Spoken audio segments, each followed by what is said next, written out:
Hello friends, welcome back to my YouTube channel. ಇವತ್ತು ನಾವು ತುಂಬ ಸಿಂಪಲ್ಲಾಗಿ ಹಾಗೂ ತುಂಬ ಈಸಿಯಾಗಿ ಹೇಗೆ ಚಿಕನ್ ಗ್ರೇವಿನ ಮಾಡ್ಕೊಳ್ಳೋದಂತ ನೋಡೋಣ. ಮೊದಲಿಗೆ ಒಂದು ಪಾತ್ರೆಗೆ ನಾನು ಕೊಬ್ಬರಿ ಎಣ್ಣೆನ ಹಾಕ್ಕೊಳ್ತಾ ಇದ್ದೀನಿ. ಒಂದು 6ರಿಂದ 7 ಸ್ಪೂನ್ ಆಗೋಷ್ಟು ಕೊಬ್ಬರಿ ಎಣ್ಣೆ ಹಾಕ್ಕೋಬೇಕು. ಕೊಬ್ಬರಿ ಎಣ್ಣೆ ಬೇಗ ಆರೋದ್ರಿಂದ ಸ್ವಲ್ಪ ಜಾಸ್ತಿನೇ ಹಾಕ್ಕೊಳ್ಳಿ. ಚಿಕನ್ಗೆ ಕೊಬ್ಬರಿ ಎಣ್ಣೆ ಹಾಕಿದ್ರೆ ತುಂಬ ಟೇಸ್ಟಿಯಾಗಿರುತ್ತೆ. ನಾನು ಅದಕ್ಕೆ ಕೊಬ್ಬರಿ ಎಣ್ಣೆನೇ ಯೂಸ್ ಮಾಡೋದು. ನಿಮಗೆ ಆಪ್ಷನಲ್, ನೀವು ಯಾವ ಆಯಿಲ್ ಬೇಕಾದ್ರೆ ನೀವು ಹಾಕ್ಕೋಬೋದು. ನೆಕ್ಸ್ಟ್ ನಾನು ಇದಕ್ಕೆ 3 ಮೀಡಿಯಮ್ ಸೈಜ್ ಆಗೋಷ್ಟು ಈರುಳ್ಳಿನ ಹೆಚ್ಕೊಂಡು ಹಾಕ್ಕೊಂಡಿದ್ದೀನಿ. 3 ಈರುಳ್ಳಿ ಸಾಕಾಗುತ್ತೆ. ಇದು ಚೆನ್ನಾಗಿ ಫ್ರೈ ಆಗಬೇಕು. ಎಣ್ಣೆ ಹಾಕಿ ನೀವು ಬೇರೆ ಏನೋ ಹಾಕೋದು ಬೇಡ. ಫಸ್ಟು ಈರುಳ್ಳಿ ಹಾಕ್ಕೊಳ್ಳಿ. ಈರುಳ್ಳಿ ಚೆನ್ನಾಗಿ ಫ್ರೈ ಆದ ನೆಕ್ಸ್ಟು ಇದಕ್ಕೆ ನಾನು ಪಲಾವ್ ಎಲೆನ ಹಾಕ್ಕೊಳ್ತಾ ಇದ್ದೀನಿ.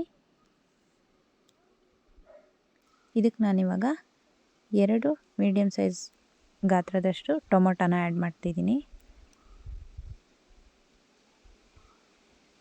ಟೊಮೊಟೊ ಚೆನ್ನಾಗಿ ಎಣ್ಣೆಲೆ ಫ್ರೈ ಆಗಲಿ.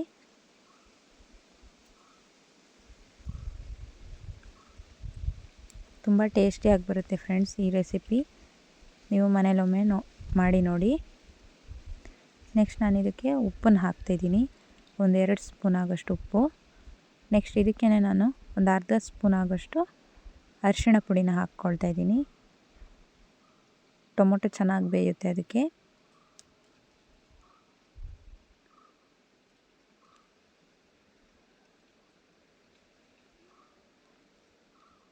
ನೆಕ್ಸ್ಟ್ ಇದಕ್ಕೆ ನಾನು ಜಿಂಜರ್ ಗಾರ್ಲಿಕ್ ಪೇಸ್ಟು ಒಂದು ಅರ್ಧ ಟೀ ಸ್ಪೂನ್ ಹಾಕ್ಕೊಳ್ತಿದ್ದೀನಿ ಸಾಕು. ಟೊಮೊಟೊ ಈರುಳ್ಳಿ ಎಲ್ಲ ಚೆನ್ನಾಗಿ ಫ್ರೈ ಆಗಿದೆ.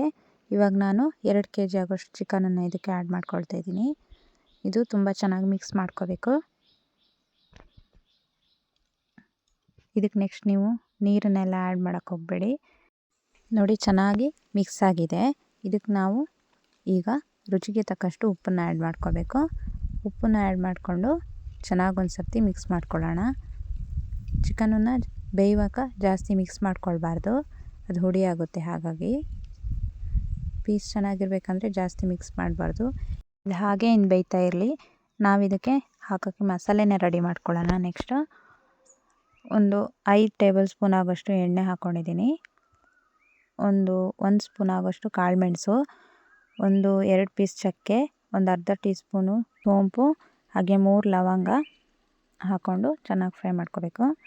ನೆಕ್ಸ್ಟ್ ಇದಕ್ಕೆ ಒಂದು 3 ಒಣಗಿದ ಮೆಣಸನ್ನ ಆ್ಯಡ್ ಮಾಡ್ಕೊಳ್ತಾ ಇದ್ದೀನಿ. ನಾನು 2 kg ಚಿಕನಿಗೆ ಎಷ್ಟು ಮಸಾಲೆ ಬೇಕೋ ಅಷ್ಟು ಮಸಾಲೆ ಮಾಡ್ತಾಯಿದ್ದೀನಿ. ನೀವು ಚಿಕನ್ ಎಷ್ಟು ತೊಗೊಳ್ತೀರೋ ಅದ್ರ ಮೇಲೆ ಹೆಚ್ಚು ಕಡಿಮೆ ಮಾಡ್ಕೊಳ್ಳಿ ಮಸಾಲೆನ. ನಾನು ಇದಕ್ಕೆ ಸಣ್ಣ ಪೀಸ್ ಶುಂಠಿನ ಆ್ಯಡ್ ಮಾಡ್ಕೊಳ್ತಿದ್ದೀನಿ ಕಟ್ ಮಾಡಿಕೊಂಡು. ನೆಕ್ಸ್ಟ್ ಇದಕ್ಕೆ ನಾವು ಸೊಪ್ಪುಗಳನ್ನ ಆ್ಯಡ್ ಮಾಡ್ಕೋಬೇಕು.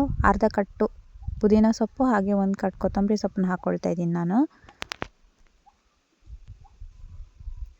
ನೆಕ್ಸ್ಟ್ ಒಂದು 10 ಹಸಿಮೆಣಸನ್ನ ಹಾಕ್ಕೊಳ್ತಾ ಇದ್ದೀನಿ.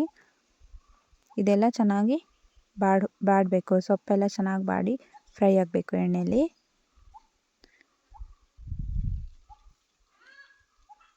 ರೆಸಿಪಿ ಮಾತ್ರ ತುಂಬ ಚೆನ್ನಾಗಾಗುತ್ತೆ ಫ್ರೆಂಡ್ಸ್, ಮನೇಲಿ ಮಾಡಿ ನೋಡಿ. ನೆಕ್ಸ್ಟ್ ಇದಕ್ಕೆ ನಾವು ಅರ್ಧ ಸ್ಪೂನ್ ಆಗೋಷ್ಟು ಅರಿಶಿಣ ಪುಡಿನ ಆ್ಯಡ್ ಮಾಡ್ಕೋಬೇಕು.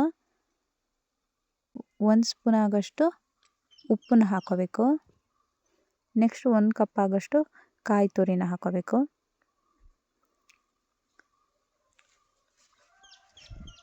ಇದೆಲ್ಲದನ್ನು ಚೆನ್ನಾಗಿ ಮಿಕ್ಸ್ ಮಾಡ್ಕೊಳ್ಳೋಣ. ಚೆನ್ನಾಗಿ ಫ್ರೈ ಆಗಲಿ ಇದು.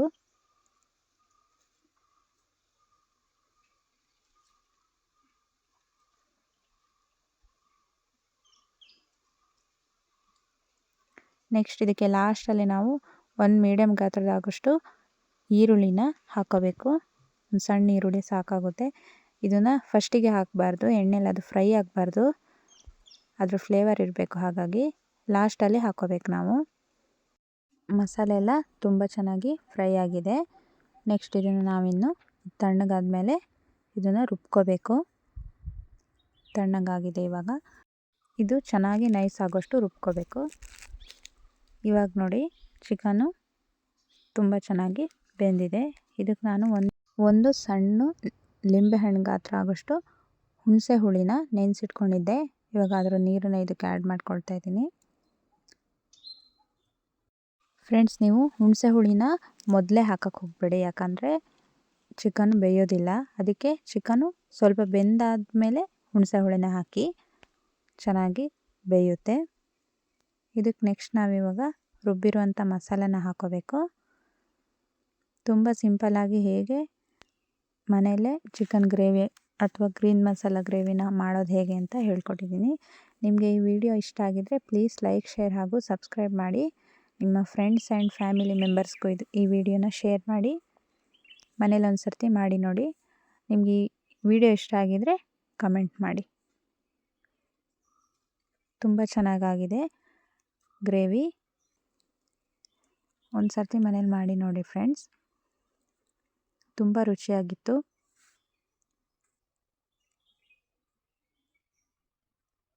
ನೆಕ್ಸ್ಟ್ ಇಂಥದ್ದೇ ಒಂದು ಒಳ್ಳೆ ರೆಸಿಪಿಯೊಂದಿಗೆ ಬರ್ತೀನಿ. ಅಲ್ಲಿವರೆಗೂ ಕಾಯ್ತಾ ಇರಿ. Thank you all of you.